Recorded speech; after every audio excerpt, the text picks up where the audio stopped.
Assalamualaikum warahmatullahi wabarakatuh. Bismillahirrahmanirrahim. Nahmaduka ya ghafuru ya syakuru. Masalli wa sallim barik ala sayyidina maulana Muhammadin wa ala alihi wa sahbihi asfa'in nama ba'du. Kita tidak bosan-bosan cerita ini karena ini khazanah kita. Di kitab Nailul Ma'mul itu, di kitab Usul Fiqih, saya berkali-kali cerita ini karena ini untuk menunjukkan bahwa Quran itu liqaumi ya'qilun, liqaumi yatafakkarun. Ada seorang kiai, seorang ustadz, kiai dulu itu emang orang soleh, alim terus jadi kiai. Kalau kiai sekarang tuh macam-macam, nganggur terus ingin jadi kiai, terus daftar gitu. Ada lowongan di yayasan, masuk ingin jadi ustadz, karena dengar ada gajinya. Dulu tidak ada seperti itu, udah. Makanya dulu tuh kalau ustadz kiai pasti soleh karena dia alim terus ingin orang lain tuh mendapat ilmunya. Kalau sekarang nggak ada yayasan sehat, guru gajinya sekian. Yang nggak ingin jadi ustadz tuh daftar. Karena ada gaji. Apalagi ada kabar, ada gaji, ada mes, ada... Wah, yang daftar banyak ya. Tapi mentalnya ada kiai sebetulnya. Ya kalau sampean tanya itu baik dah Gus. Ya setengah baik. Ya maksudnya setengah baik, ya ada baik. Ngajar itu kan baik. Tapi setengah saja karena motifnya itu nyari gaji, bukan ingin mencerdaskan umatnya Rasulullah SAW. Itu Imam Amudi itu guru matematika. Saya nggak bosan-bosan cerita ini. Guru matematika. Muridnya sampai takut, ini masuk surga ndak? Kiai kok ndak ngajarin istighosa atau tahlil, malah ngajarin apa? Matematika. Beliau meninggal terus muridnya tanya, ma fa'alallahu bik, kira-kira gitu. Apa yang dilakukan Allah? Allah nyambut Anda gimana? Terus kata Imam Amudi, bagus saya disuruh ngajar malaikat. Karena malaikat kan tidak pernah kayak anak bagi gini ngaji gini. Malaikat itu tidak pernah ngaji, dia iman saja karena tahu surga, tahu neraka terus iman gitu aja. Jadi imannya malaikat itu enggak keren kita. Imannya loh. Loh itu yang ngendikan Nabi loh, tidak saya. Nabi pernah tanya sama sahabat, iman yang paling keren siapa? Jawabannya sahabat malaikat. Ya enggak, karuan malaikat iman. Dia yang tahu surga neraka, tahu segalanya, masa ada imannya, pasti iman lah katanya. Terus ya para sahabat engkau iman ya wajar kan menangi saya, nemuin saya. Yang hebat itu orang-orang yang tidak melihat saya, tidak saya didik tapi tetap iman.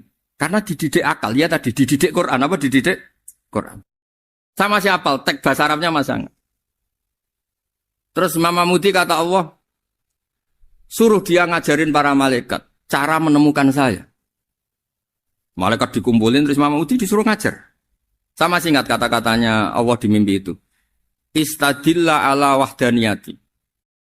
Bihadrati malaikati. Tolong ajarkan cara menemukan saya padahal Anda ini manusia yang tidak melihat saya. Anda di Jakarta kan lihatnya gedung-gedung.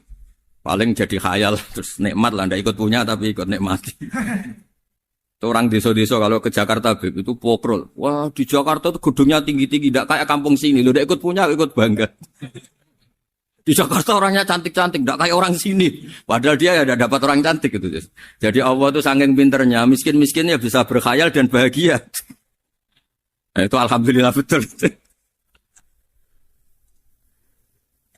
Akhirnya itu apa ini anak-anak begini saya tak niati ngajar standar anak-anak akademik. Terus pertama yang diajarkan hanya bilang gini, sama siapa teknya? Ya malaikat wahi para malaikat. Terus beliau bilang, nisbatus naini wassalasah ila malanihayatalahu nisbatul far'i ilal asli. Angka itu jumlahnya berapapun 2, 3 sampai triliunan. Semuanya itu nisbatul far'i ilal asli. Binisbat ilal wahid nisbatul far'i ilal asli. Angka 2 ya cabangnya 1, 3 ya cabangnya 1, 1 triliun ya cabangnya 1. Tetap yang asal usul adalah angka 1. Itu nangis semua malaikat. Cara Jawa itu mandekman kowe iman kaya imanku. Makanya imannya umatur Rasulullah SAW itu PD-nya yakinnya kayak imannya malaikat. Kalau Tuhan itu 1. Karena angka enggak bisa dimulai kecuali dengan angka 1. Makanya nisbatus naini wassalasah ila malani hayatalahu iku nisbatul far'i ilal asli.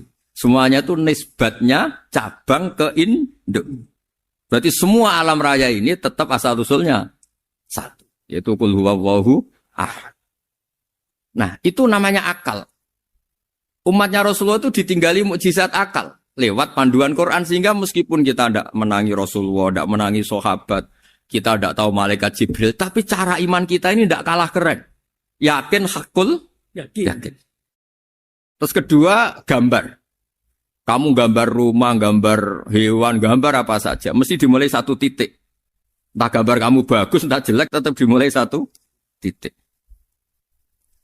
Nah, titik ini namanya nuqtatul wujud. Semua alam raya dimulai dari satu titik, yaitu nuqtatul wujud. Makanya Quran dimulai bismillah, dan bismillah itu dipilih sama Allah pakai pertama ba itu ada titik. Itu kata semua ulama, itu titik itu singkatan dari bi kana makana wa bi yakunu mayakun. Karena saya semuanya ada. Bi itu karena saya. Jadi makanya santri-santri beki, tidak usah bayangkan kamu jadi wali terus bisa terbang ke Mekah, tidak usah. Kalau terbang ke Mekah ya sudah umroh aja bayar. Kalau enggak ya maklaran KBH atau apa. Pokoknya cari gratis. Ya gratis kan ya. Dapat orang 10 gratis. Satu. Terus orang enggak umroh-umroh dirayu-rayu supaya umroh. Repot.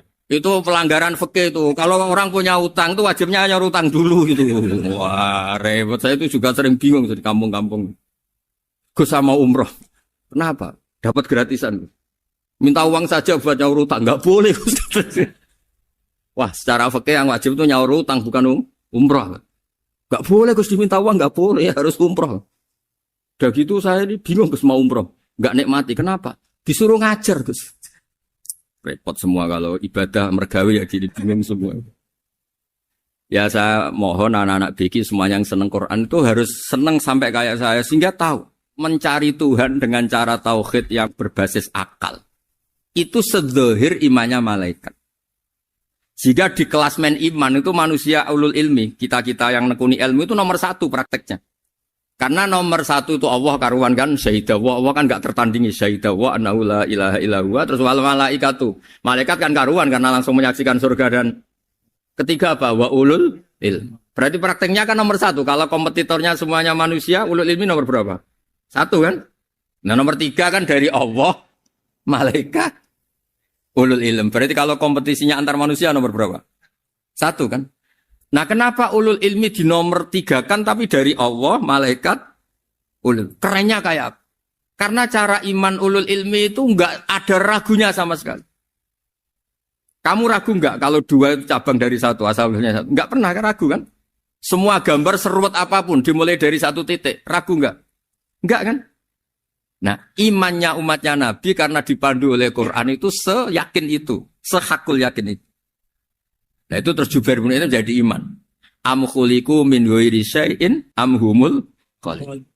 Terus kata Allah lagi, kalau kamu tidak percaya saya yang bikin langit bumi ya gampang dong, kamu saja yang ngomong kalau kamu yang bikin. Paling orang sepakat kamu stres. Terus hanya ayat gitu, am khalaqus samawati wal ardh. Kalau kamu tidak yakin Allah yang bikin, ya silakan Anda klaim saja kalau kamu yang bikin langit bumi. Bala yukinun. Kamu juga gak mau kan dibilang stres. Ya, ini ngaji ilmu dulu, nanti bagian terakhir ijazah. Bismillahirrahmanirrahim. Ini riwayatul Bukhari. Haddatsana Abdullah bin Yusuf, haddatsana Les, haddatsana Sa'id al-Maqburi an-Nabi Hurairah radhiyallahu anhu qala an-Nabiy sallallahu alaihi wasallam. Ma minal anbiya'i nabiyyun illa qad u'tiya minal ayat ma mithluhu amana alaihil bashar. Wa innama kana alladhi utituhu wahyan awhahu wa ilayya fa arju an akuna aktsarahum tabi'an yaumal qiyamah. Dados kita tahu semua nabi itu punya mukjizat. Ya, semua nabi itu punya apa? Mukjizat. Mukjizat itu hal yang luar biasa yang memastikan manusia itu tidak bisa menyainginya atau menandinginya. Dan rata-rata mukjizat Nabi dulu itu fisik. Misalnya ontanya Nabi Soleh itu kan onta tapi keluar dari batu, itu kan aneh. Aneh sekali. Atau tongkat Nabi Musa bisa simsalabim mengeringkan laut apa? Merah. Semua Nabi itu punya mukjizat dan semuanya berbentuk fisik. Kecuali mukjizatul Rasulullah Shallallahu Alaihi Wasallam itu berupa Al-Quran. Al-Quran itu konsep ilmiah. Terus kata Rasulullah SAW, tapi saya karena Quran itu justru berharap pengikutku besar dan sampai hari kiamat. Sekarang kita logika ya. Andaikan kamu punya tongkatnya Nabi Musa, kalau kamu suka uang, kepikirannya dijual apa dipakai? Kalau kamu suka uang, pakai. Kalau kamu ahli suudon itu pikirannya ndak, ini asli ndak. Karena yang melihat di Turki itu ya sebagian gitu. Kalau yang suka perdukunan itu bayangkan itu miliknya. Mungkin dipakai ngakali orang atau apa, pokoknya bayangkan itu miliknya. Kalau yang kolektor pikirannya itu nanti ini laku berapa. Tapi kalau peneliti mungkin pikirannya itu ini asli apa enggak? Bukti aslinya apa? Repot lah. Lagi pula kalau kamu punya utang terus mau apa? Istri kamu marah mau apa? Kalau pakai tongkat. Nah, beda dengan mukjizatnya Quran itu semuanya apa? Ilmiah. Orang yang sedang harmonis dengan istri bisa pakai ayat di antara ayat-ayat Allah itu apa? Wa ja'ala bainakum mawaddatan. Nanti kalau ditakdir cerai, saya tidak menyarankan cerai. Kalau ditakdir cerai, itu masih dimotivasi sama Allah. Wa iya tafarraqa yughnillahu kullam min sa'ati. Jika suami istri itu cerai, jangan-jangan suaminya dapat istri lebih baik, istrinya nanti dapat suami lebih baik. Jadi yang masa lalunya ada keprahara. Kan banyak orang suaminya meninggal ketika nikah lagi ditanya, kangen sama suami pertama, alhamdulillah ini lebih baik. Padahal suaminya yang meninggal itu berharap istrinya ini kangen. Ternyata dia sudah syukur dapat suami yang lebih baik. Jadi Quran itu menunggui kita. Ila yaumil qiyamah. Kita tidak bunuh diri. Itu ya barokahnya Quran. Karena problem apapun kita dinasihati apa sabar. Apa dinasihati sabar. Kan nggak mungkin kamu pegang tongkatnya Nabi Musa, punya masalah apa saja ngelihat tongkat. Bisa apa tongkat? Tapi kalau Quran kan nasihat, solusi. Makanya Nabi berharap dengan Quran ini, saya berharap pengaruh saya, pengikut saya terbanyak ila yaumil qiyamah. Terus beliau dikomentari begini sama, ini Fathul Bari, sarahnya Bukhari. Al-muradu anna mu'jizatil anbiya inqaradat binqiradi a'sorihim. Falam yushahidha illa man hadaraha. Problem mukjizat nabi-nabi dulu itu kan fisik. Sehingga yang tahu kalau Nabi Soleh punya unta yang ajaib, itu yang tahu ya hanya yang hadir saat itu. Yang tahu kalau tongkat Nabi Musa bertuah, itu juga yang tahu hanya yang hadir saat itu. Selebihnya tahu tongkat ya di museum. Tapi kalau Quran menjadi solusi, menjadi panduan, menjadi pegangan itu ila yaumil qiyamah. Kita beri contoh ya Quran panduan yang paling gampang misalnya begini. Dulu ini cerita ya. Dulu itu ada orang kafir cerdas namanya Jubair bin Mut'im. Itu saking pinternya dia, pinter juga tokoh. Itu sebagai delegasi pembebasan Asra Badrin. Jadi tawanan-tawanan perang Badar itu mulai dulu ya ada negosiasi mau dibebaskan. Terus orang-orang kafir ini menugaskan namanya Jubair bin siapa? Mut'im. Ini ada di Bukhari. Karena ini ngaji di Jakarta. Kalau orang nggak tahu hadis juga tanya ini sahih enggak gitu. Wong nggak tahu kok tanya itu aneh. Padahal kalau dibodoni itu ya nggak tahu. Tapi ya tetap tanya hadisnya ini sahih enggak. Ini kata kiai apa kata nabi ini ya. Memangnya kata nabi kamu dengar kan ya lewat kiai. Memang. Setelah itu Jubair itu datang ke Medina. Dengerin, datang ke mana? Madinah. Kemudian dengar Nabi baca Wattur pas sholat maghrib. Jubair karena Nabi dulu gak ada hotel, gak ada pondok ya. Pondoknya Nabi hanya sufah itu. Nabi baca maghrib, bukan diskusi, bukan debat. Baca Wattur wa kitabim mastur firrokim mansur wal baitil ma'mur wasaqufil marfu wal bakhril masjur. Terus itu. Kemudian sampai pada titik ayat am khuliqu min ghairi syai'in.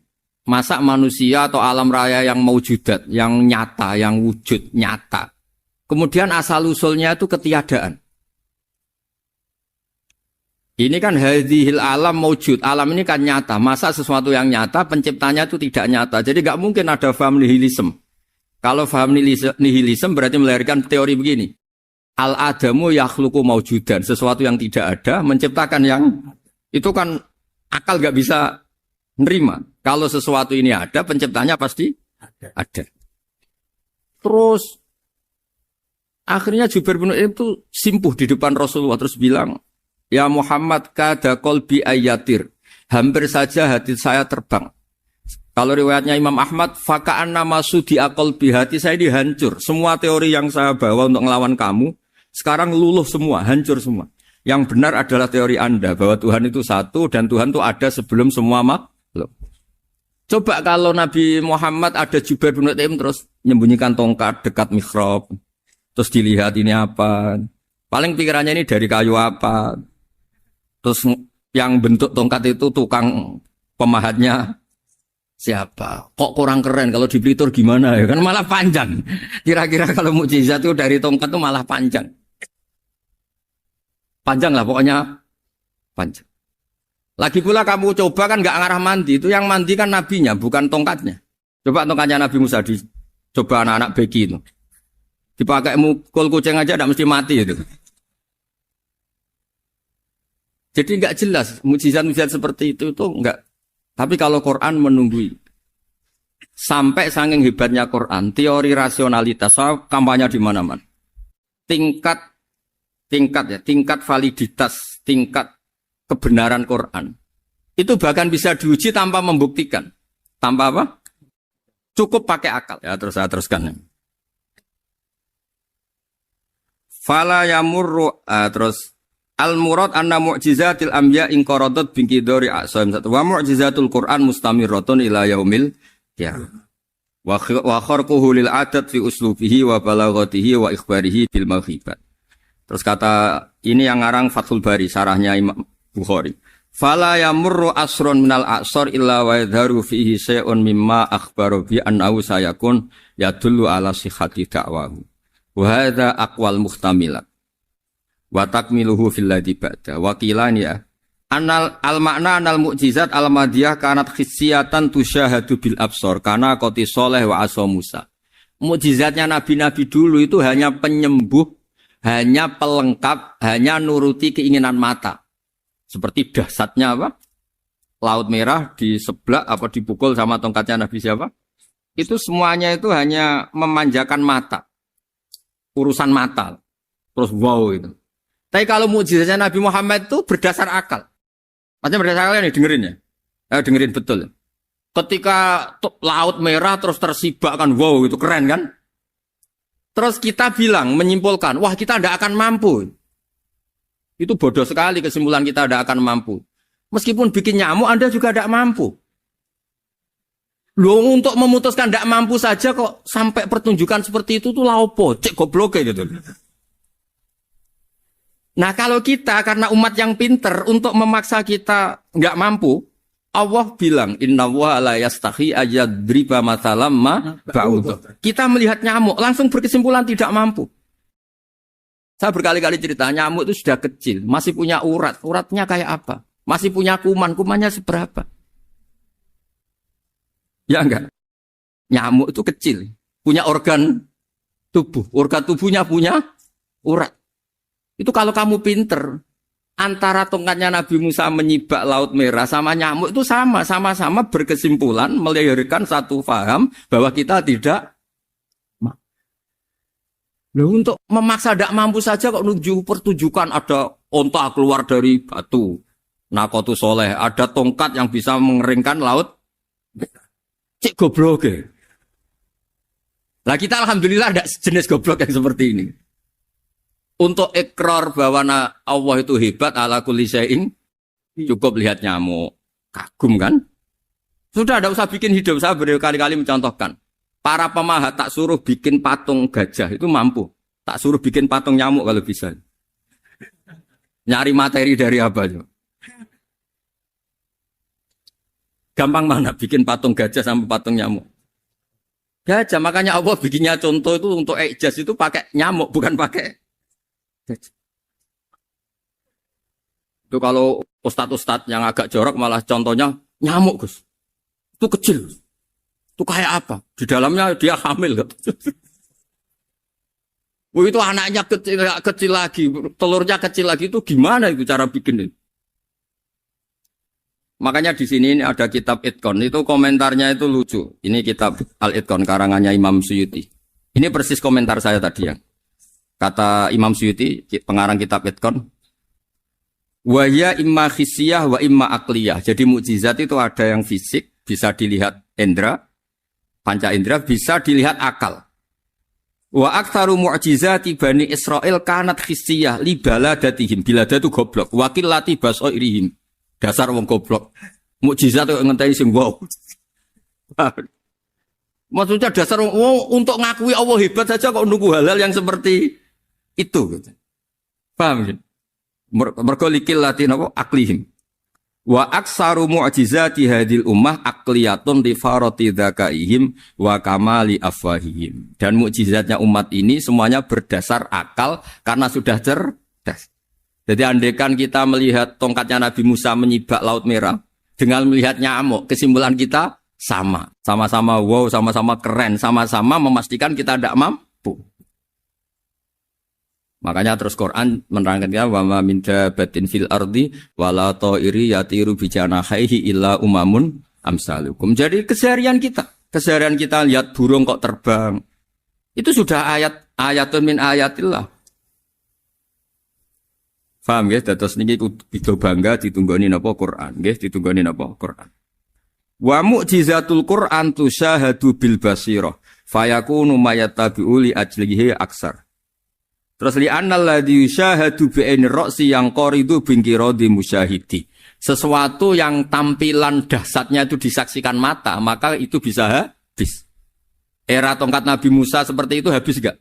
Bisa mengeringkan Laut Merah habis kan? Tapi era mukjizatnya Quran ila yaumil qiyamah. Ya contoh sosial, saya kembali lagi ke sosial.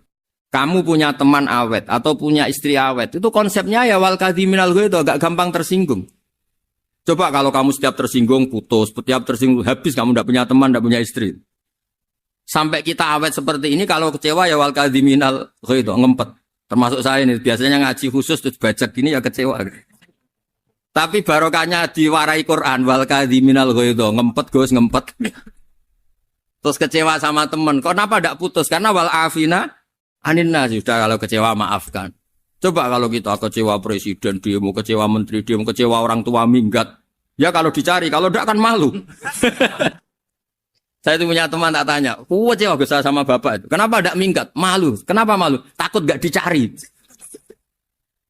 Itu orang tuh paling malu itu kalau keluar dari rumah nggak di. Saya punya teman lagi, saya ini takut mati Gus. Kenapa? Takut istri saya tidak nangis Gus. Itu kematian terburuk itu kalau mati tahu istrinya ada nangis, itu malu betul itu.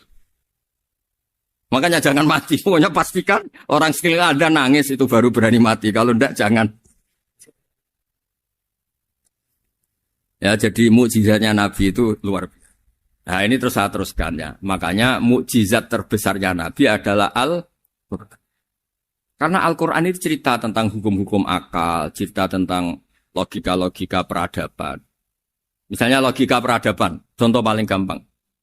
Di Quran itu ada sekian ayat yang Allah cerita peradaban. Misalnya wa ahsinu innallaha yuhibbul muhsinin. Itu dikutip, terus kemudian disimpulkan dalam peradaban. Kata Sayyidina Ali karramallahu wajhah ngendikannya gampang. Ahsin man syi'ta takun amira. Kamu berbuat baik saja sama seseorang, maka otomatis kamu akan jadi pemimpinnya. Ada orang nggak tamat SD, nggak tamat papa, gobloknya minta ampun. Tapi karena gaji seorang pakar, kamu tak gaji 1 bulan 1 miliar, perusahaan saya jadikan besar. Itu dikongkan ngalor ngidul ya nurut. Hanya karena dia ihsan. Terus wastaghni amman syi'ta takun nadhira. Saya ulang lagi. Wastaghni amman syi'ta takun nadhira. Dan kamu jangan butuh orang lain, siapapun dia, maka kamu akan setara. Misalnya ada menteri orang antri mau salim, tapi kamu tidak butuh kan tenang saja.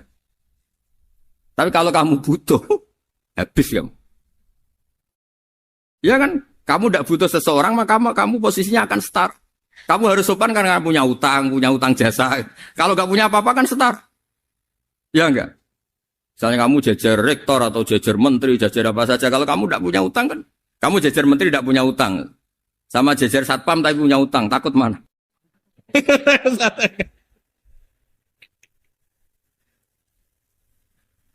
Kalau butuh itu mesti kalah kan? Ada pejabat misalnya nggak begitu cantik sama perempuan cantik yang kamu butuh ingin dicintai, takut mak. Padahal nggak jelas orang ini pangkatnya apa. Jadi dalam hukum sosial itu kata Sidin Ali, wastahni aman syi'ta takun nadhira. Kamu jangan butuh seseorang maka kamu akan setara. Terus yang terakhir, wahtas ilaman syi'ta takun asiro. Asiro pakai sin. Dan silahkan butuh seseorang maka kamu akan jadi budak dia. Ya coba misalnya Anda seorang profesor, seorang alim, seorang kiai top. Misalnya mencintai janda di ujung kampung sana, jalan kaki 2 kilo. Padahal itu gak tamat SD. Tapi gara-gara seneng, kacau kan? Logika kepangkatan hilang semua kan? Jadi itu hukum peradaban. Itu mewakili isi-isi sosial yang diterangkan Quran. Ya, jadi paketnya 3 tadi ya. Ahsin man syi'ta takun amiro. Kamu berbuat baik sama seseorang, maka kamu bisa memimpin. Wastahni amman syi'ta takun nadhira. Kamu jangan butuh seseorang, maka kamu akan setara. Bok kamu ketemu orang terkaya di dunia. Yo ketemu orang terkaya di dunia, kamu jejer, kamu tidak butuh dia. Tenang kan bisa setara kan? Tapi kalau butuh, harus sopan, ngajukan proposal, harus berakhlak karimah. Makanya sekarang, Anda kok berakhlak kenapa? Ternyata mau nyalek. Biasanya Anda berakhlak kok berakhlak. Ada apa ini? Makanya guyonan di Rembang itu Beb Husein itu. Kalau ada orang mendadak sopan sama temannya, temannya curiga, kok tumben sopan, mau utang ya? Zaman akhir itu kacau.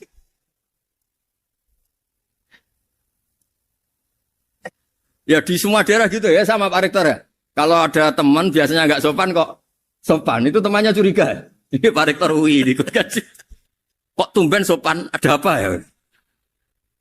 Karena di mana-mana orang butuh itu pasti beretika. Kamu punya teman paling berdua, kalau mau utang berakhlak gak? Atau misalnya kamu punya adik cantik terus punya teman berdua, kalau cinta adik kamu berakhlak gak? Biasanya nggak sama sekali nggak berakhlak. Gara-gara butuh menjadi berakhlak. Ya jadi hukum sosial itu ya kuncinya 3 tadi. Ahsin man syi'ta takun amira. Wastahni amman syi'ta takun nadhira. Terus wahtas ila man syi'ta takun asira. Kalau kamu butuh seseorang pasti kamu dibikin hina. Asir itu tawanan. Nah, Quran itu bicara sosial itu lengkap. Dan itu yang nunggui kita. Kita punya tetangga yang kurang baik, ya seneng. Punya tetangga baik, ya seneng. Kata Imam Syafi'i, saya berkali-kali cerita. Kok seneng semua Imam Syafi'i? Ya bagus lah. Kalau yang seneng saya enak lah. Dijak jagongan, dijak ngopi enak. Yang gak seneng saya, gak ngarah utang. Uang itu nak, kamu punya tetangga gak seneng kamu. Aman kan? Aman. Gak akan pinjem uang kan? Pinjem mobil. Uang gak seneng kok. Makanya Imam Syafi'i itu kalau ngedikan luar Syafi'i, diceritain orang. Ya Aba Abdillah bagiannya. Ya Aba Abdillah orang itu gak seneng kau. Bagus lah. Loh kenapa bagus? Waman asa'a ilaika faqad atlaqaka. Orang yang gak seneng kamu maka membebaskan kamu. Gak akan pinjam uang, pinjam mobil, gak akan ganggu waktu kamu kan gak seneng. Justru yang seneng-senengi masalah pinjam terus. Imam Syafi'i itu orang yang anggap dunia itu selesai. Ada yang cerita, ya Aba Abdillah, orang yang tadi cium tangan engkau, yang hormat engkau, di luar maki-maki engkau, ngerasain engkau, ngata-ngatain engkau. Ya bagus lah. Kok bagus gimana? Berarti saya wibawa, depan saya tidak berani. Berarti saya wibawa, di depan saya tidak berani. Berarti itu makomnya sudah kulillah, sumadarhum fi khawdihim, ya labun, sudah dunia itu selesai, sudah agak penting semua. Nah, itu kalau kamu anak-anak beki ahli Quran, sudah ayatnya kulillah, sumadarhum fi khawdihim, ya labun, sudah lihat Allah saja agak penting, makhluk-makhluk itu. Dah makhluk semua agak penting, sepenting Allah. Nah, kita ini ditunggoni mukjizat seperti itu. Bayangkan misalnya kita ditunggoni tongkatnya Nabi Musa. Saya ngajar di sini terus ini tongkat. Terus nanti yang tanya, Gus itu kayu apa Gus? Nanti yang kolektor tanya itu harganya berapa Gus? Ruwet apa? Ternyata yang ahli suudon itu asli gak Gus? Wah. Yang ahli suudon kan mesti tanyanya gitu, itu asli enggak Gus? Repot-repot pokoknya. Tapi kalau Quran kan jelas. Suatu saat ada perdebatan antara Abul Hasan al-Asy'ari. Abul Hasan al-Asy'ari ini tokoh ahli sunnah paling populer dalam ilmu logik. Dia mengatakan orang menemukan Tuhan itu harus lewat logika yang cermat. Tidak boleh taklid, hanya ikut-ikutan. Dia harus menemukan satu argumentasi bahwa Tuhan atau pencipta langit itu ada. Kemudian ada satu problem di mana orang-orang kampung atau orang-orang yang lugu atau orang-orang awam itu tidak bisa ilmu logika, ilmu mantek kalau dalam bahasa pesantren. Kata Abul Hasan al-Asy'ari, itu masih mungkin. Alhasil para ulama ini meneliti ke orang-orang yang lugu, yang di kampung, yang petani, yang lugu sekali. Apa yang mereka temukan? Ternyata mereka punya cara logikanya sendiri untuk menemukan Tuhan, Sang Pencipta. Pernah suatu saat ada seorang petani lugu, biasa menggembala unta, ditanya, Bima araf tarubak, lalu kamu yang petani ini yang hanya ngurusi sawah, ngurusi ladang, dengan cara apa kamu tahu kalau Tuhan itu ada? Si petani tadi marah besar dan dia mengatakan, Al-ba'ratu tadullu alal ba'ir wa asharul aqdam yadullu alal masir. Kata petani tadi, yang namanya ada kotoran unta, pasti ada untanya. Yang namanya ada jejak kaki, pasti ada yang barusan lewat. Artinya kalau ada makhluk, pasti ada pencipta. Ini logika awam yang mudah. Kita tidak mungkin mengatakan bumi ini pencipta, mengatakan matahari pencipta. Kelihatan sekali kebendaannya, kelihatan sekali bahwa bumi matahari tidak punya ikhtiar, tidak punya kekuatan. Kelihatan sekali sifat-sifat kemakhlukannya. Jika benda-benda ini karuan makhluk, pasti menunjukkan bahwa ada penciptanya, ada khalik. Bismillahirrahmanirrahim. Alhamdulillahirabbil alamin wassalatu wassalamu ala asyrafil mursalin sayyidina Maulana Muhammadin wa ala alihi washabihi ajmain amma ba'du. Berikut sebagai mukaddimah bahwa Profesor Zaini Dahlan berkeinginan UII punya tafsir dan terjemah sendiri. Lewat proses yang panjang dan melibatkan tim, di antaranya saya, terbitlah tafsir versi UII juga terjemah versi UII. Di antara ciri khas terjemahan UII adalah bahwa bahasa Arab yang tentu mengandung kesusastraan Arab, balaghah, kemudian ditransfer untuk pembaca Indonesia. Sehingga di antara ciri khas terjemahan UII adalah dengan rasa Indonesia dan tentu tidak merubah makna. Berikut beberapa kutipan yang perlu pemirsa atau pendengar tahu. Al-Quran adalah satu kitab suci yang diturunkan kepada Nabi besar Muhammad SAW. Dan di antara ciri Al-Quran adalah menjelaskan kebenaran secara jelas, secara gamblang. Sebagaimana firman Allah, bahwa Rasul adalah Rasulun minallah yatlu suhufam mutahharah. Rasulullah diutus oleh Allah Subhanahu wa taala ketika penduduk Makkah sangat-sangat jauh dari kebenaran. Mereka adalah penyembah berhala yang dikira sebagai Tuhan, dan jumlahnya Tuhan-Tuhan itu banyak sekali. Suatu saat Rasulullah mendakwahkan bahwa Tuhan itu satu dan harus satu. Tapi kata mereka, kenapa Muhammad menjadikan Tuhan satu? Padahal urusan kita banyak, problem kita banyak. Harusnya Tuhan itu juga banyak. Ini yang diceritakan dalam surat Shad, Aja'alal alihata ilaha wahida inna hadza lasyai'un ujab. Bagaimana mungkin urusan kita yang banyak, yang harusnya butuh Tuhan banyak, kemudian menjadi hanya Tuhan satu. Lalu Rasulullah dengan sabar, dengan telaten memberi penjelasan. Dan ini yang disebut al-bayyinah, penjelasan yang sangat jelas, sangat gamblang, sangat rasional. Kata Rasulullah dalam sebuah hadis yang diriwayatkan dalam Musnad Ahmad, teksnya begini. Orang-orang yang menyembah selain Allah, itu ibarat kama sali rojulin istaro abdan min kholisi malih biwarikin au dhahabin. Faja'ala ya'malu,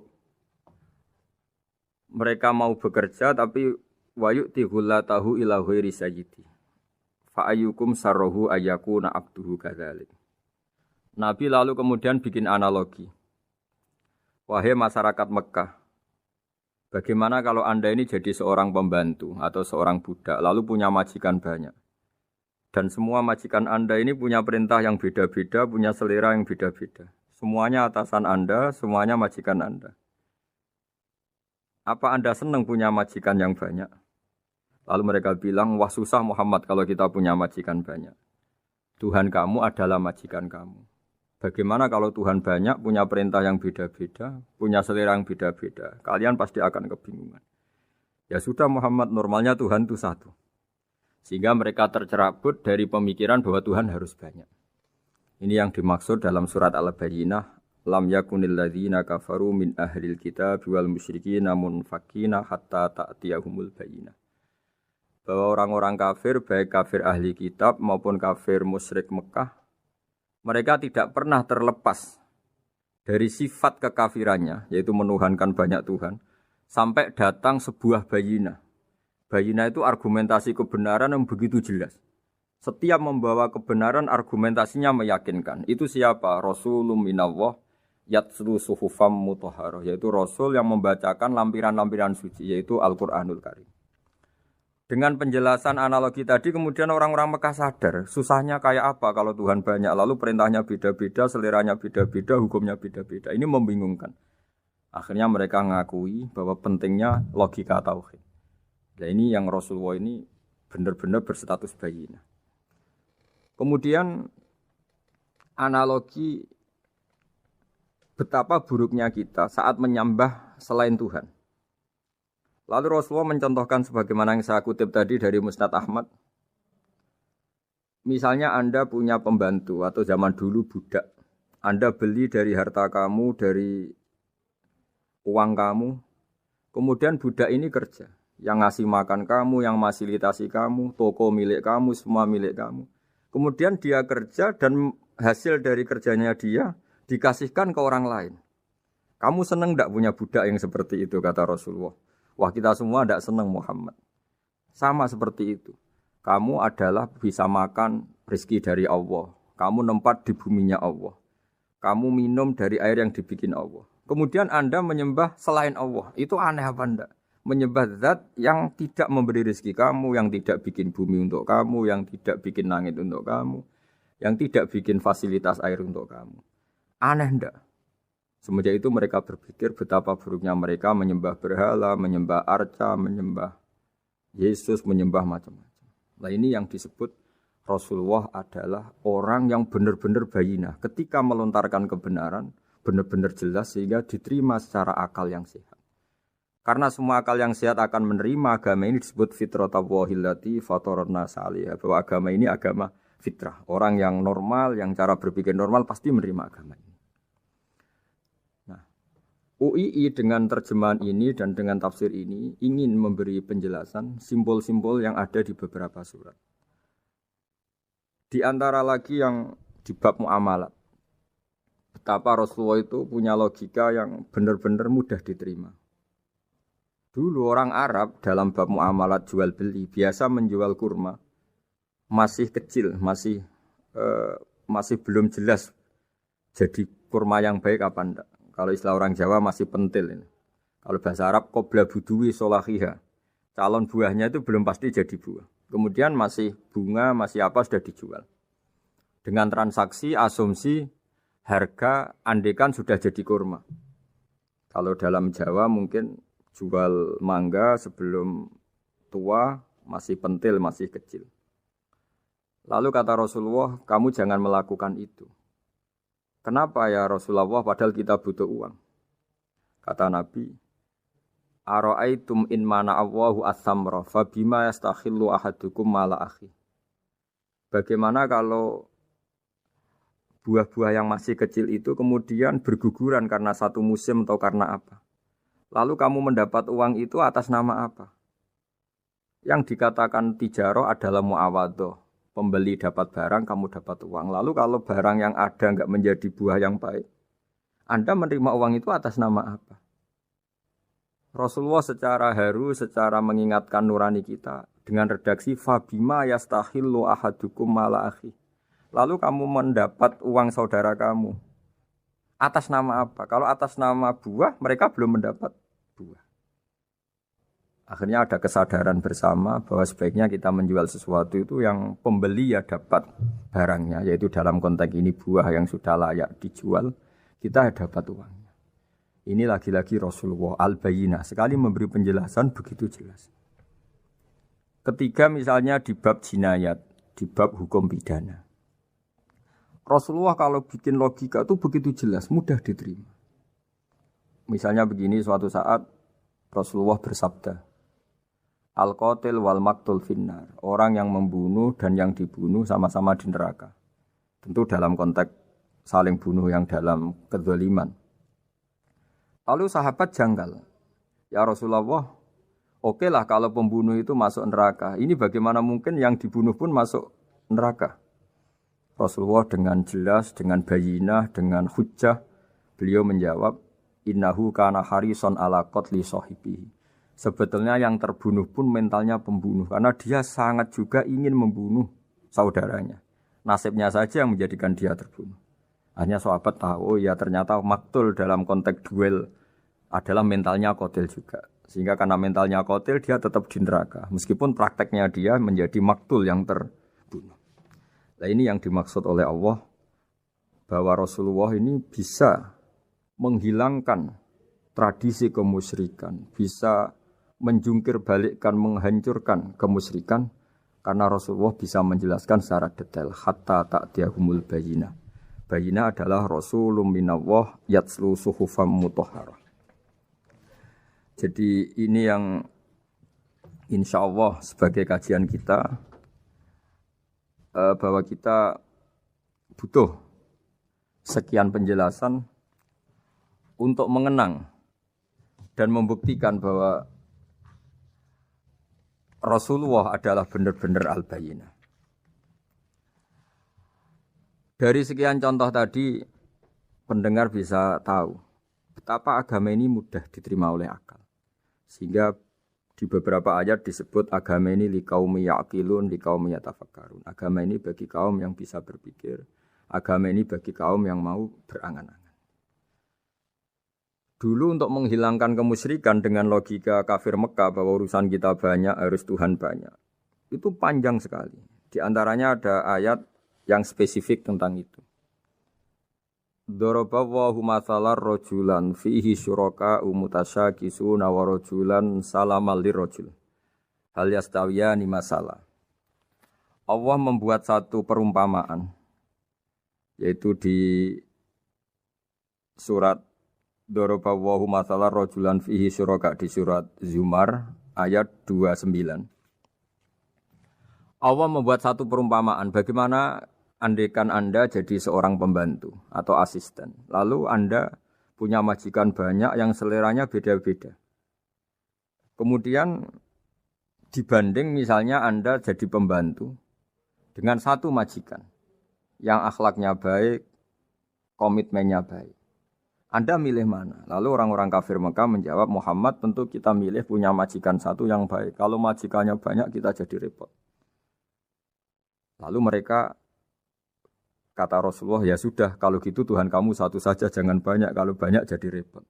Terus mereka baru tersadar bahwa menuhankan Tuhan banyak itu salah dan resikonya lebih banyak. Ini disebut munfakina hatta ta'tiyahumul bayyinah. Mereka orang-orang musyrik enggak mau tercerabut dari akar kemusyrikannya sampai datang al-bayyinah. Sebuah bukti kebenaran yang begitu jelas, begitu nyata. Siapa kebenaran itu? Rasulun minallah yatslu suhufam mutahharah, yaitu Rasulnya Allah yang membaca lampiran-lampiran suci. Lampiran-lampiran suci ini dalam bahasa Arab diikutkan wazan isim maf'ul disebut mushaf. Makanya kitab suci ini ditulis di sohifah. Kalau dalam bahasa Arab lampiran itu sohifah, dijamakkan kata jamaknya suhuf. Kemudian ketika dicetak, dijilid disebut mushaf. Sehingga alhamdulillah UII, Universitas Islam Indonesia, punya mushaf, punya terjemahan, punya tafsir. Ini diharapkan kita sebagai ulama, sebagai da'i, sebagai ustadz bisa warasatul anbiya. Karena kata Rasulullah, al ulama warasatul anbiya. Saya kira demikian supaya pemirsa tahu, pendengar tahu bahwa betapa pentingnya menjelaskan secara bayyinah. Ini penting sekali karena sekarang pikiran di dunia itu macam-macam dan kita butuh energi untuk mengungkap lagi intisari-intisari dari sesuatu yang digulirkan atau dibahas Al-Qur'anul Karim. Sehingga Al-Qur'an ini benar-benar jadi ibrah, jadi teladan bagi kita semua. Jangan sampai karena kita lupa mengkaji Al-Qur'an sehingga hukum-hukum Al-Qur'an menjadi mandek. Kita harus terus mensosialisasikan supaya Quran ini hidup. Caranya gimana? Masyarakat dirangsang supaya tahu al-bayyinah. Contoh yang terakhir sebelum menutup perjumpaan kali ini, misalnya dulu orang kafir Mekah itu janggal. Karena mereka juga punya kajian bahwa Nabi itu bersyarat harus turunan dari bangsa Israel. Karena semua Nabi itu pasti turunan Nabi Ibrahim.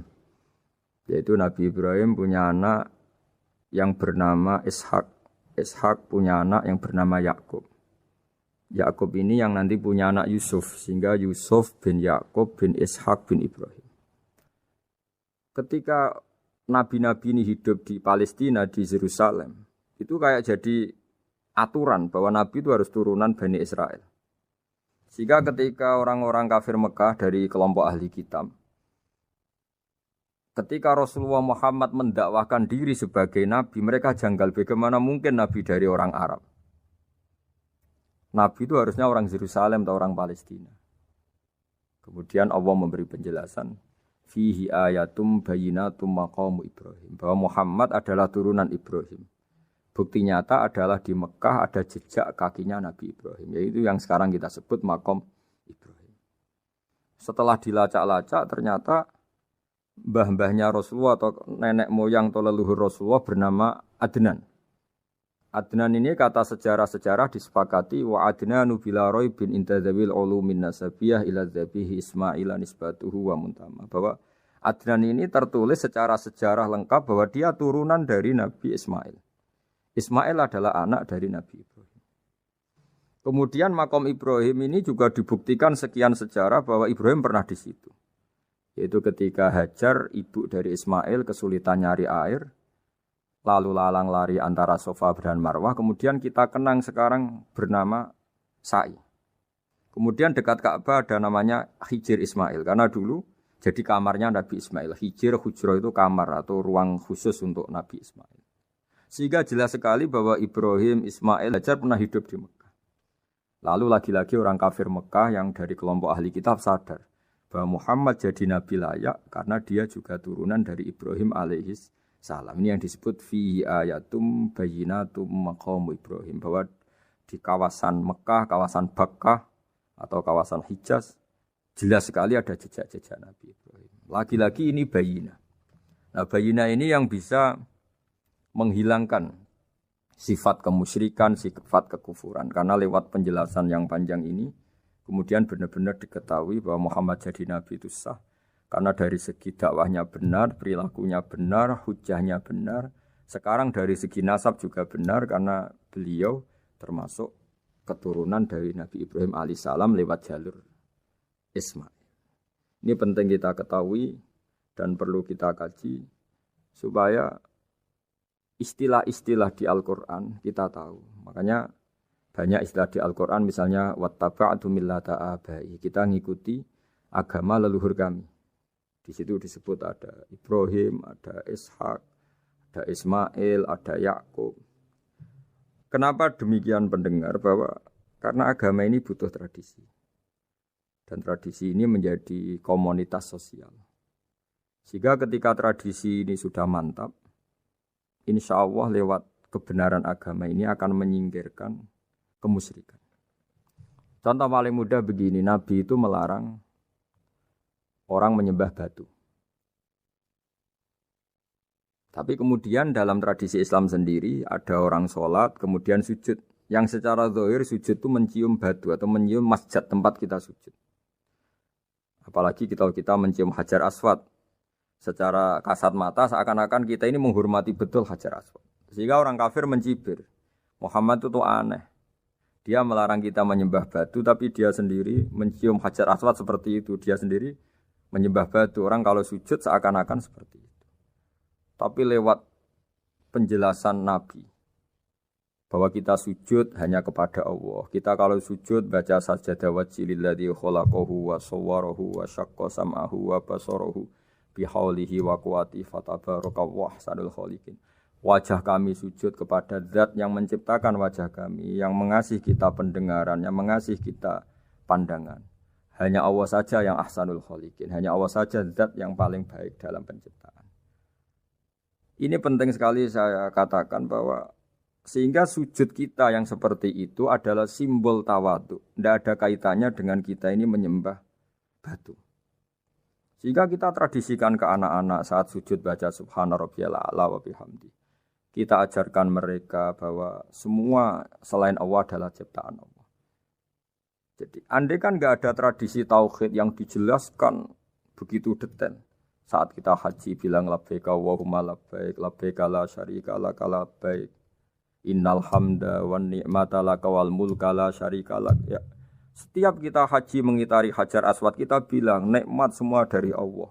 Enggak ada syarik bagi Allah, enggak ada mitra bagi Allah, enggak ada sekutu bagi Allah. Sehingga karena ini kita maklumatkan, kita kumandangkan, meskipun umat Islam itu mencium Ka'bah, mencium Hajar Aswad, enggak akan disalahpahami ini bentuk penuhanan kepada Hajar Aswad atau kepada Ka'bah. Karena kita ungkapkan innal hamda wan ni'mata laka wal mulka la syarika lak. Enggak ada syirik, enggak ada mitra bagi Allah. Sehingga dari sekian talbiyahnya Rasulullah kita tahu ini bentuk pemaklumatan tauhid. Bahwa tauhid harus dikumandangkan lewat kalimat-kalimat thayyibah, lewat pemikiran-pemikiran logika hujjah bahwa Tuhan pasti satu dan yang jadi Tuhan hanya Allah Subhanahu wa taala. Karena andekan ini tidak dikumandangkan, kemudian ada ritual yang secara lahir kasat mata nyium Hajar Aswad. Nanti seperti tuduhannya orang kafir bahwa Islam itu aneh, melarang menyembah batu, tapi nyatanya ada ritual mencium batu. Sebab itu tidak menjadi aneh ketika Imam Bukhari termasuk rawi besar, termasuk hadis sahih yang meriwayatkan Sayyidina Umar atau Umar radhiyallahu anhu. Itu setiap mencium Hajar Aswad beliau berkomentar, saya tahu betul kamu hanya batu. La tadurru wa la tanfa. Tidak memberi madarat, tidak memberi manfaat. Kalau saja saya tidak melihat Rasulullah mencium kamu, maka saya tidak mau mencium kamu.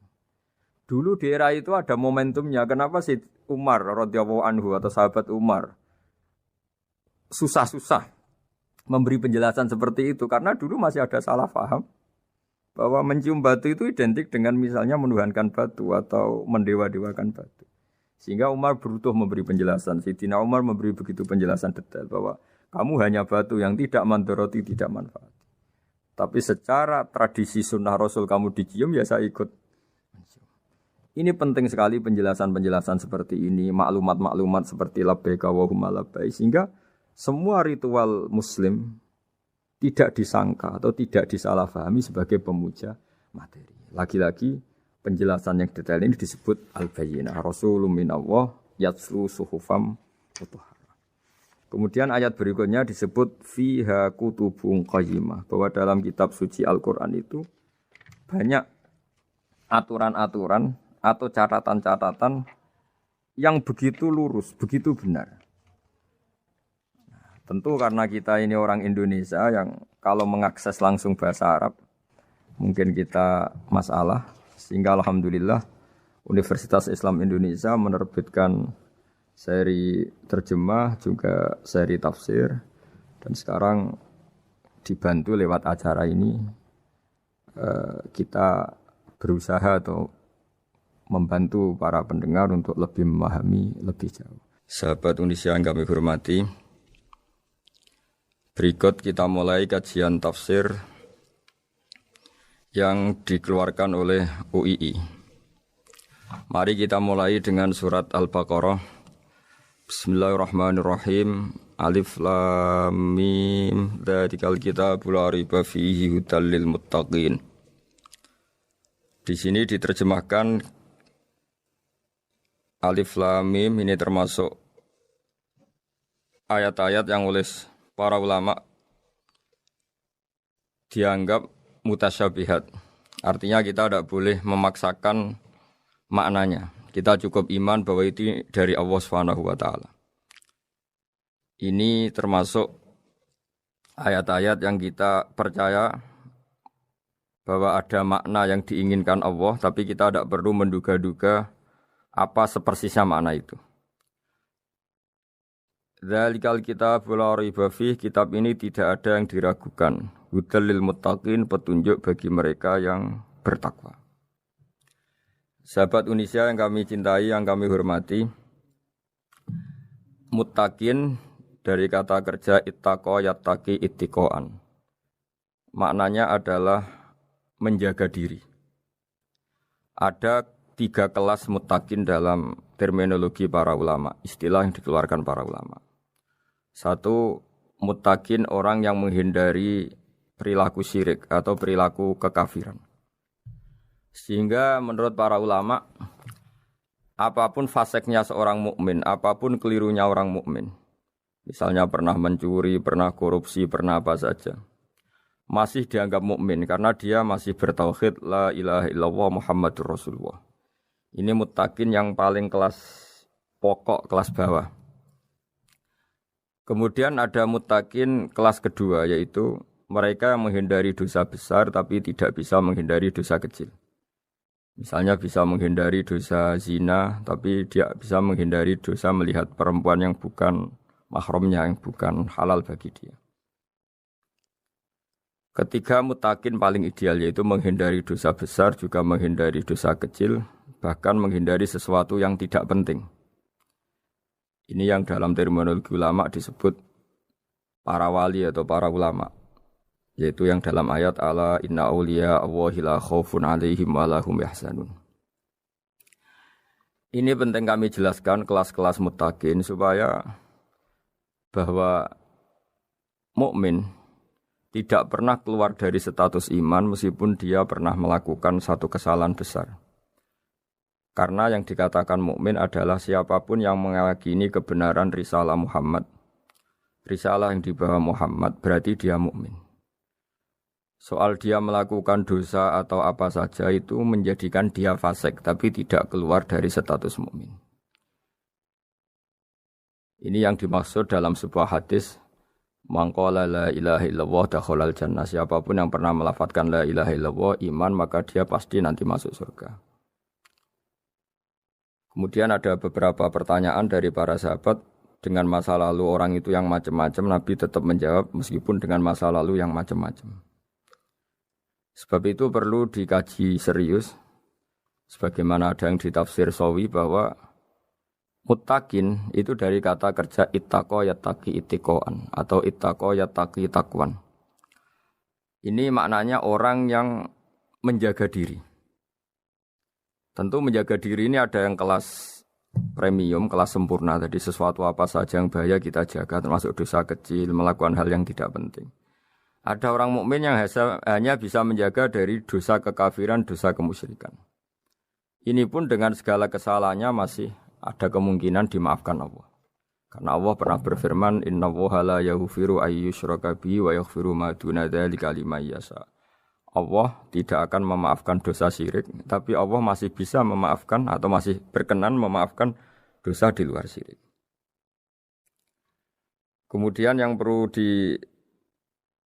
dimengerti oleh sahabat Indonesia adalah makna la raiba fihi. Ini yang perlu kami ungkap, bahwa Al-Quran ini tidak ada keraguan padanya. Tidak ada keraguan, ini yang mudah kita teliti karena kita orang Indonesia, mungkin rasa-rasa sastra Arab enggak kental. Mari kita teliti dari segi makna, karena makna ini rasa dan rasa itu universal. Begini misalnya, dulu orang-orang kafir Mekah karena mereka penyembah berhala, penyembah Tuhan-Tuhan yang banyak, itu memprotes. Mereka memanggil tentu masih Muhammad, belum ya Rasulullah. Muhammad, kamu mengajak ke Tuhan berapa? Rasulullah menjawab, ke Tuhan yang satu. Lalu mereka bertanya, Muhammad urusan kita ini banyak, problem kita banyak. Tuhan banyak saja tidak bisa menyelesaikan, apalagi satu Tuhan. Ini yang diceritakan dalam sebagian ayat disebut, Aja'alal alihata ilaha wahida inna hadza lasyai'un ujab. Bagaimana mungkin Tuhan itu satu? Harusnya Tuhan itu banyak karena urusan kita banyak. Lalu Rasulullah dengan bimbingan Tuhan, bimbingan Allah mendatangi mereka, kemudian Nabi menjelaskan, Tuhan itu adalah ketua kalian, Tuhan itu adalah pimpinan kalian. Bagaimana kalau Anda jadi pembantu kemudian punya majikan banyak, punya penguasa banyak, punya tuan banyak. Kemudian semua tuan-tuan Anda ini memerintahkan Anda dengan perintah yang beda-beda. Apa kalian mau punya majikan atau pimpinan yang banyak? Mereka menjawab tidak, Muhammad. Terus mereka akhirnya sadar bahwa problem Tuhan banyak itu tentu lebih sulit, lebih problem. Karena nanti perintahnya beda-beda, keinginannya beda-beda. Mereka akhirnya tersadarkan bahwa sebaiknya atau seharusnya memang Tuhan itu satu. Jadi Rasulullah SAW menjelaskan logika bertauhid itu dengan sekian variasi, dengan sekian logika. Kemudian Nabi kedua juga menjelaskan logika kompetisi. Kata Nabi yang karena bimbingan Allah diberi satu pengertian. Andai kan Tuhan itu 2 atau 3, kemudian berebut dalam tahta aras atau tahta yang di alam raya ini. Sebagaimana lazimnya para penguasa. Maka pasti ada yang menang, ada yang kalah. Dan yang kalah tentu gak layak sebagai Tuhan. Ini yang disebut wala ala ba'duhum ala ba'd. Tentu kalau Tuhan itu banyak, mereka akan berkompetisi, akan bertarung. Dan pasti pemenangnya ya satu, karena memang layak jadi Tuhan tetap satu. Sadarlah bahwa orang-orang kafir Quraisy, orang-orang kafir saat itu sadar pentingnya bertauhid. Ketiga, Nabi juga menjelaskan tauhid secara ilmu logika. Begini para pendengar. Kalau dalam teori ilmu tauhid yang agak jelimet dijelaskan begini. Jika ada 2 Tuhan, maka alam raya ini enggak menjadi alam. Logikanya adalah 2 Tuhan ini bisa kamu katakan sama-sama kuat.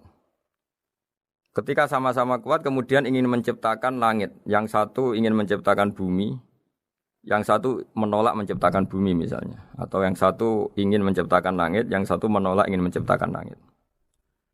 Kemudian ternyata bumi ini terbukti wujud. Logika awam adalah yang berhasil menciptakan bumi berarti Tuhan, yang gagal atau kudrohnya gagal, kemampuannya gagal tidak bisa menciptakan bumi, gagal menjadi Tuhan. Ini logika awam. Logika ini pun kita terima.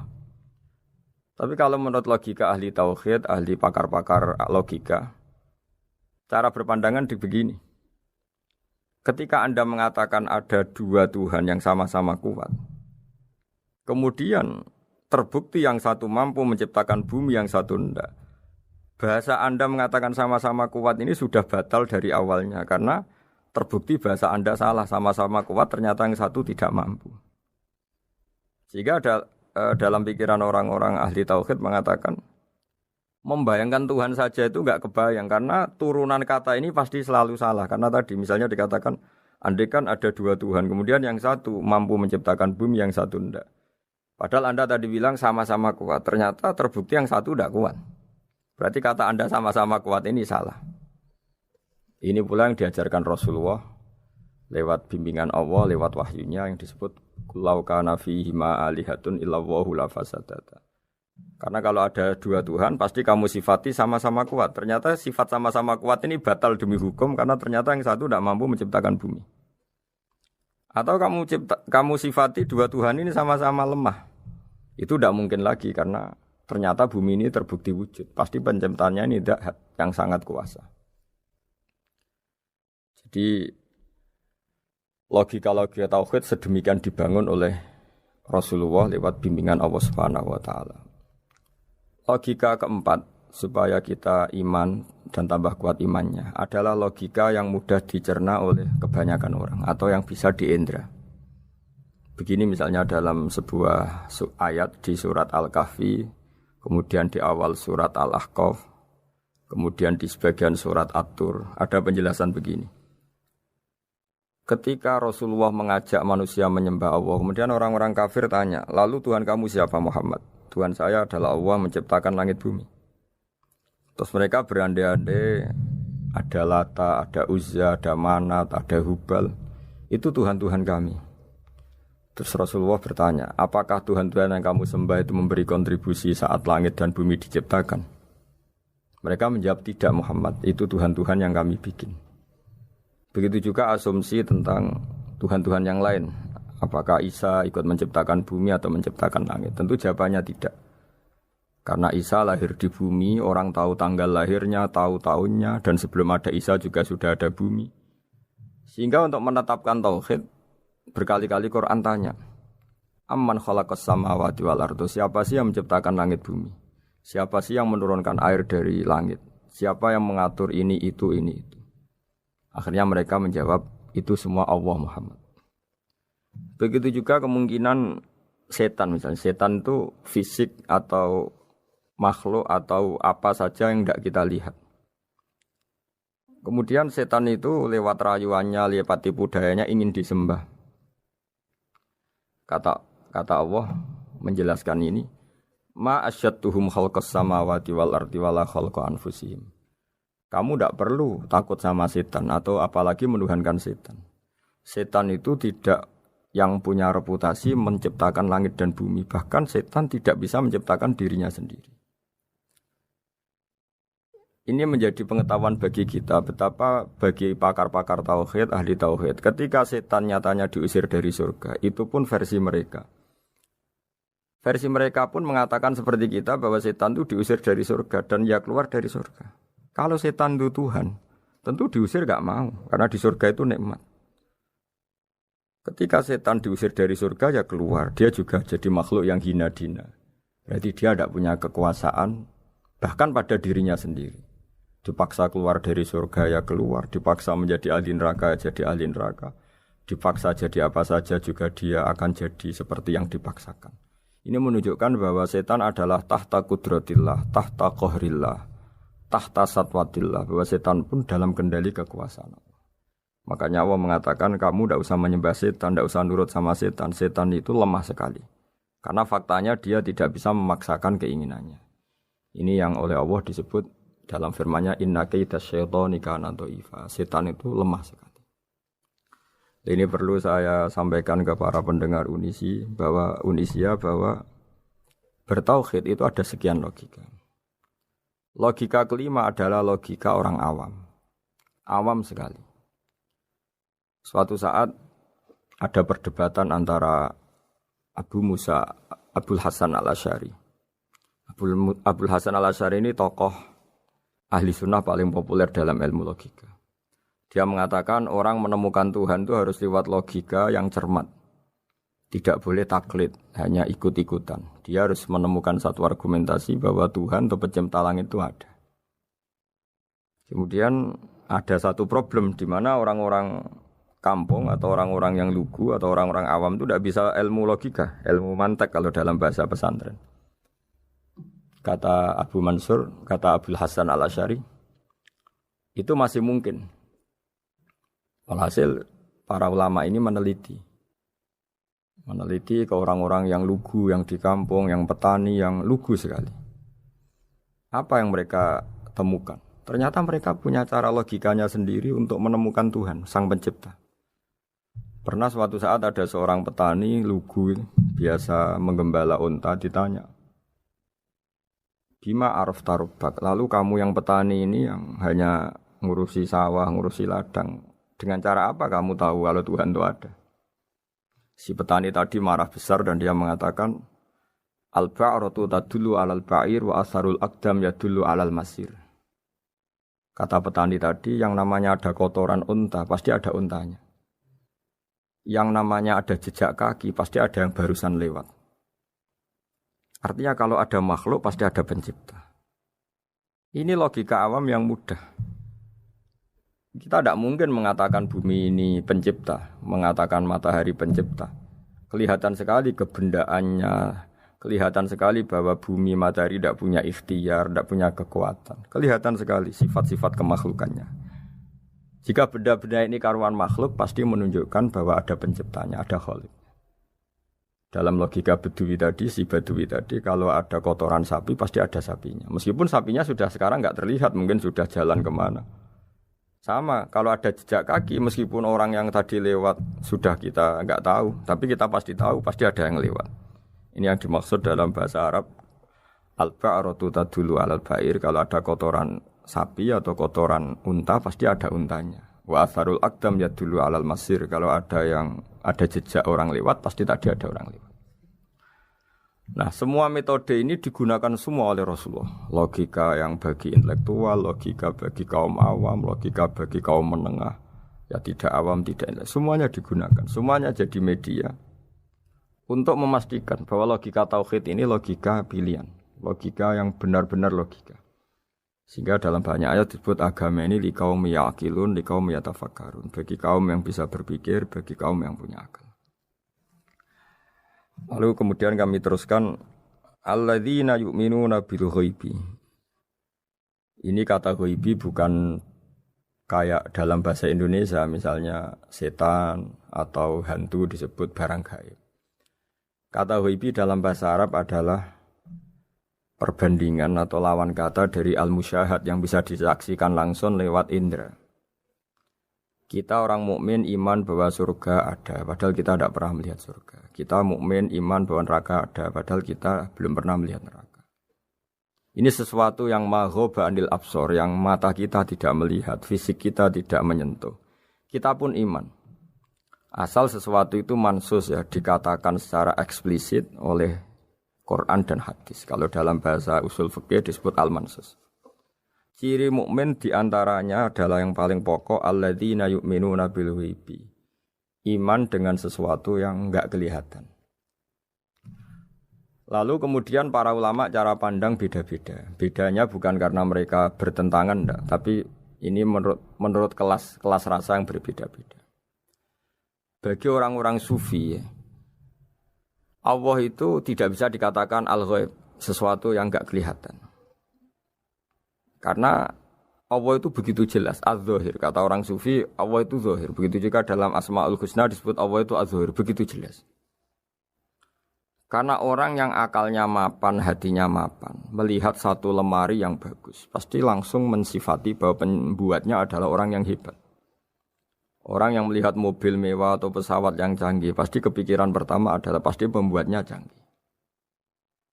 Sehingga eksistensi pembuat pesawat itu adalah orang hebat, itu langsung tertanam ketika melihat pesawat itu hebat. Bagaimana mungkin seseorang ragu akan kehebatan pembuat pesawat ketika melihat detail-detail pesawat? Pasti langsung kepikiran kalau pembuatnya itu hebat. Memutuskan bahwa pembuat pesawat hebat itu tidak harus ketemu yang membuat, juga tidak harus melihat. Tapi akal kita pasti meyakini pembuatnya itu hebat. Berarti keputusan menyimpulkan bahwa pembuatnya hebat adalah az-zahir begitu jelas. Begitu juga langit dan bumi, matahari semuanya tertata rapi. Air dengan fungsi manfaat yang sebegitu hebat, oksigen, semua tanaman, buah-buahan. Meskipun kita tidak pernah melihat Tuhan, tapi akal kita, nurani kita pasti berkeyakinan dan tahu betul pasti pembuatnya itu zat yang super hebat, super bijaksana. Sehingga dalam kategori ini Allah tidak bisa dikatakan sesuatu yang enggak tersentuh, yang enggak terjangkau. Allah itu az-zahir begitu jelas. Sehingga di antara Asmaul Husna disebut az-zahir. Sebab itu saya menganjurkan atau saya punya saran bahwa alladzina yu'minuna bil ghaibi itu contoh paling mudah itu kayak surga, kayak neraka. Kalau Allah sendiri itu az-zahir, mudah diketahui. Karena tadi orang yang melihat pesawat canggih pasti saat itu juga berkeyakinan dan itu pasti benar, pasti pembuatnya juga canggih. Nah, di sini disebut alam raya ini ayat, semuanya itu bukti kekuasaan Allah.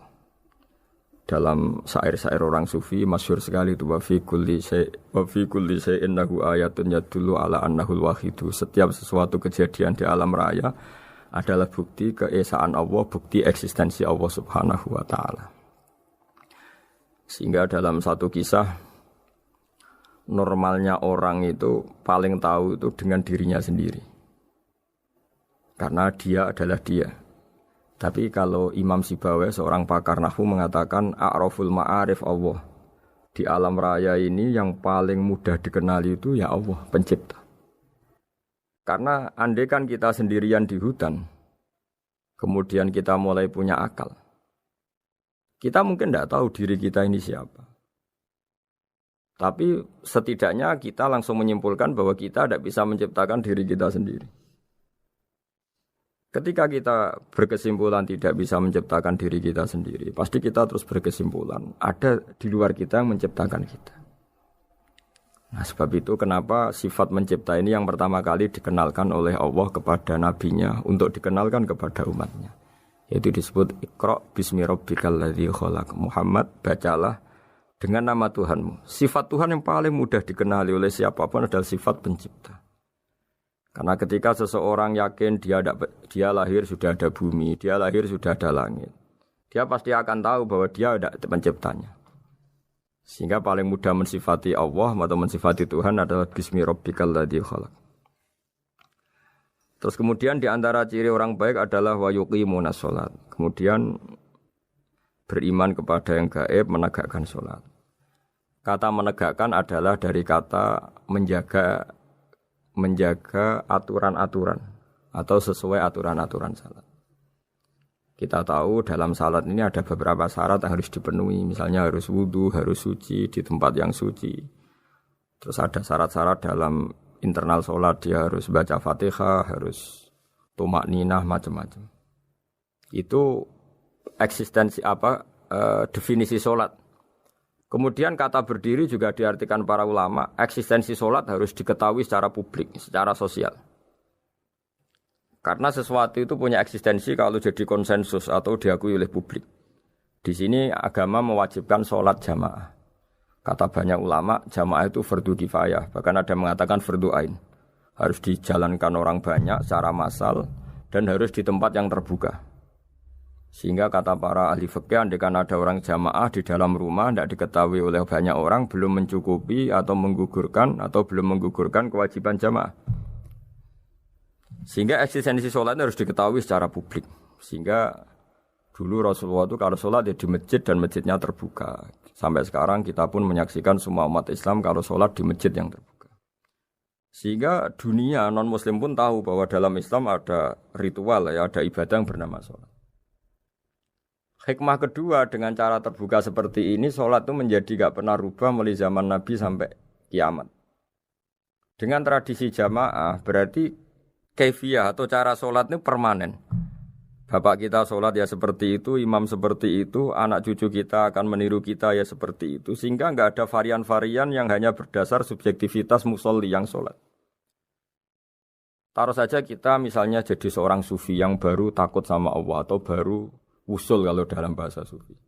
Kemudian kita sholat sendiri di rumah, mungkin dengan gaya menangis, terseduh-seduh, macam-macam. Ini tentu tidak baik sebagai standar sholat.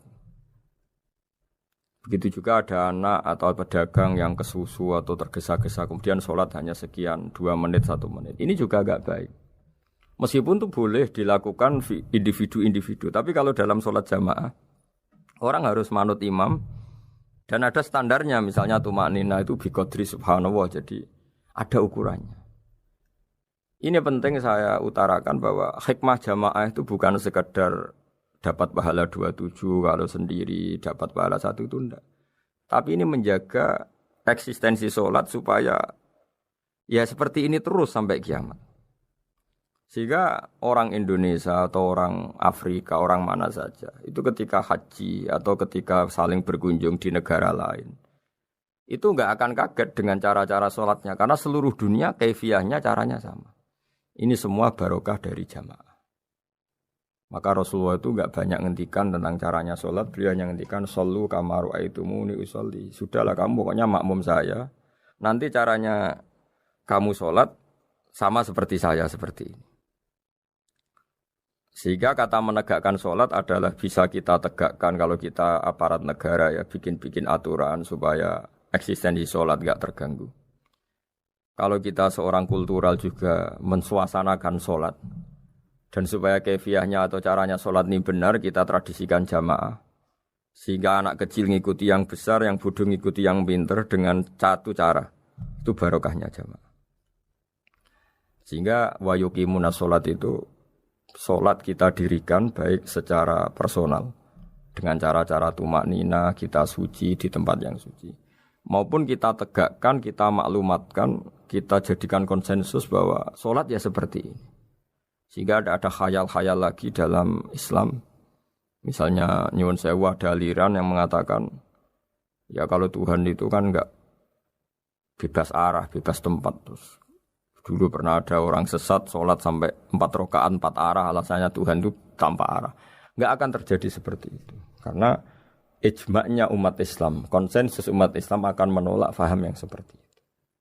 Jadi saya mohon sekali, ini pentingnya jamaah. Dengan jamaah maka caranya sholat, cara meyakini madhab kiblat dan sebagainya terjaga ila yaumil qiyamah sampai hari kiamat. Terus sifatnya orang mukmin lagi wa mimma razaqnahum yunfikun, dan menafkahkan sebagian rezeki yang kami berikan. Ya ini termasuk zakat, sedekah. Jadi ada sebuah riwayat mengatakan inna fil mali haqqon. Harta itu ada haknya, yaitu zakat. Tapi ada juga saran inna fil mali haqqon siwa zakat, di luar keharusan zakat juga ada hak-hak kita untuk memberikan sebagian rezeki kita. Taruh saja misalnya saya punya uang 10 juta. Secara nisab zakat belum sampai 1 nisab. Karena 1 nisab itu sama dengan nilai 84 gram emas. Itu kalau diuangkan, kalau 500 ribu ya sekitar 42 juta. Tapi kita sebelum punya 1 nisab pun tetap ada keharusan mengeluarkan sebagian. Yaitu tentu dalam fikih kita wajib mengeluarkan uang untuk anak kita, untuk istri kita. Itu yang wajib-wajib. Kemudian ada sosial, kita nyumbang masjid, nyumbang yatim piatu, macam-macam. Sehingga kata para ulama, ciri utama mukmin diantaranya adalah melakukan zakat, baik zakat yang fardu maupun zakat yang sunat.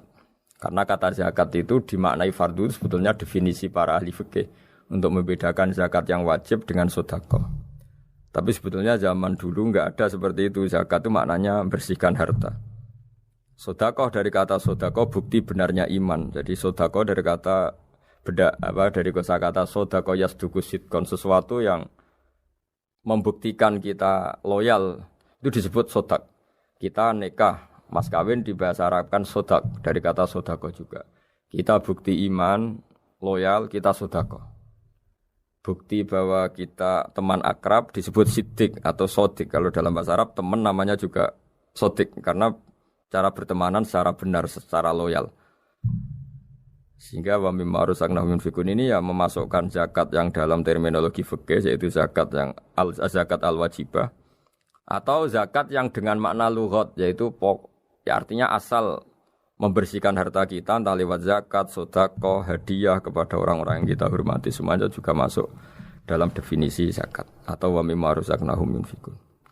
Kemudian sifat terakhir dari orang muttaqin adalah walladzina yu'minuna bima unzila ilaika wa ma unzila min qablika bil akhirati hum yuqinun ulaika ala hudam mir rabbihim wa ulaika humul muflihun. Di sini diterjemah mereka yang beriman kepada kitab yang kami turunkan kepadamu dan yang diturunkan sebelum kamu.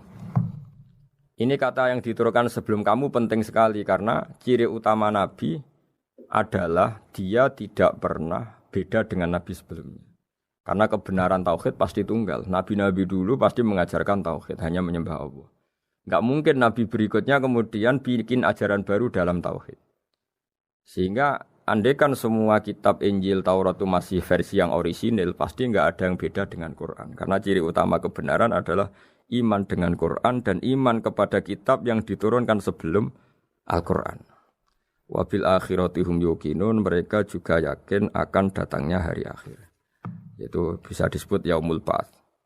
Terus ketika semua kriteria itu terpenuhi baru ulaika ala hudam mir rabbihim wa ulaika humul muflihun. Mereka itulah yang berada pada petunjuk Allah dan merekalah orang-orang yang berbahagia. Para pendengar sahabat Indonesia, semoga kajian ini bermanfaat.